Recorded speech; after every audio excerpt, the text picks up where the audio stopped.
name is May, and thank you for giving us your time. I have a question for Wong Chen with regards to national policies when PR comes into power.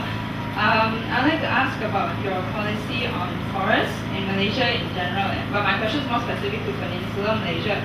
Would you be continuing existing plans? For example, we have a very good plan called the Central Forest Fine Master Plan, which aims to link up forest complexes in Peninsular Malaysia to provide a continuous habitat for wildlife and to protect our water resources and fresh air and stuff like that. So you gave us one question. So my question is, would you look into ensuring that monoculture plantations like oil palm and latex timber plantations will not be developed inside the CFS, and would you continue upholding this master plan? What exactly is CFS? I have a very good newspaper article here from NST last year. The Central Forest Fine Master Plan is formulated by Department of Town and Country Planning in 2005, but it's only starting to be implemented in Peninsular Malaysia. And the point behind CFS Master Plan is that our forest in Peninsular Malaysia has been increasingly fragmented because of development, plantations, housing, roads. So this plan is globally recognized, and the aim is to really connect the main forest areas, Banjaran Titiwangsa, the Big Taman Negara complex, and some forest complex in Johor and Darwin, basically to keep them connected via forest corridors. For places where the corridors have already been cut, viaducts are being built, as in flyovers with forests underneath for animals to pass by. And also this plan aims to secure land for to make sure that the habitat is continuous. And Is this a government initiative, or is it an NGO initiative? The CFS Master Plan is a government initiative. And it's under Forestry Department. So I'm not sure how the change of government will affect such policies. And this policy requires a lot of support from the state government, which is one of the biggest problems towards its implementation now. Because a lot of state governments think that like for example in Kelantan, it has come out in the papers, they say that, protecting forests is not my responsibility, it's NRE, the Natural Resources and Environment Ministry's responsibility. But NRE says that, state land is a state matter, we can't really, stick a finger in. Yeah. Okay, thank you. Thank you for your question.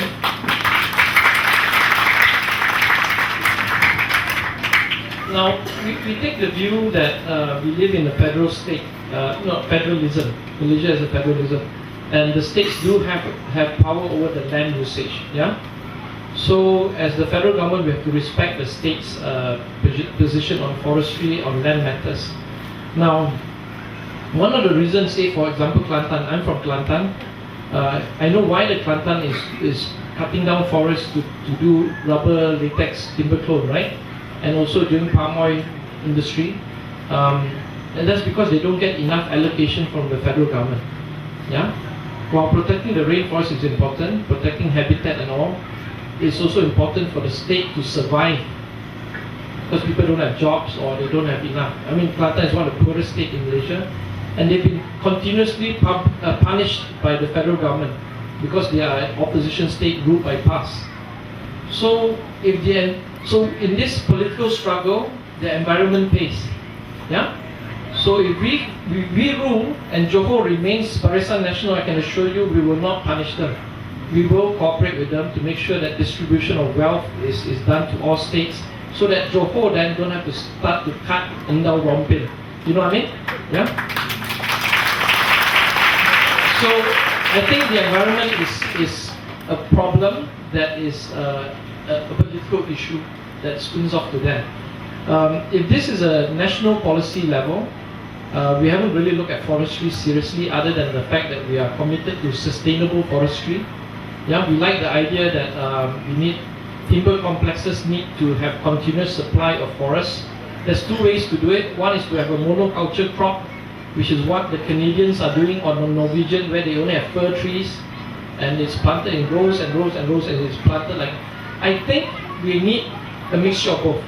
Yeah, we need to maintain real rainforests where you can cut the rainforest and wait for 30-year cycle and come back and cut again, allowing time to grow again the smaller trees. and at the same time we need a constant supply of planted forests. I think that's the way to do it. Whether that balance is 40, 60, 50, 50, we're not sure yet. Yeah? And we need to get the engagement of the state, because really the federal government cannot dictate that other than to set the guideline for it. Yeah? Yeah, Okay? I just wanted to note that the CFS master plan is definitely not anti-development. What it has done is just that it has identified the most important areas for wildlife, and hope that monoculture plantations, like you mentioned, which are important also, will not be set up inside these forest areas. Yeah, I agree with you. This is a high conservation value areas, right? Yeah. HCF. yeah. HCD. HCD, yeah. High conservation value areas are important because they're national treasure. If you find a giant tree of, a girth of 20 feet or something like that, you should actually keep it, right? And also it's for water table also. If you start cutting the forest at a certain areas close to the river, you dry it up. This is what we know. And also it cause major pollution of the river. A lot of the time, I think the responsibility of the state government is just pushed to the developers or the plantation owner and expect them to do it for them. It cannot go on that way anymore.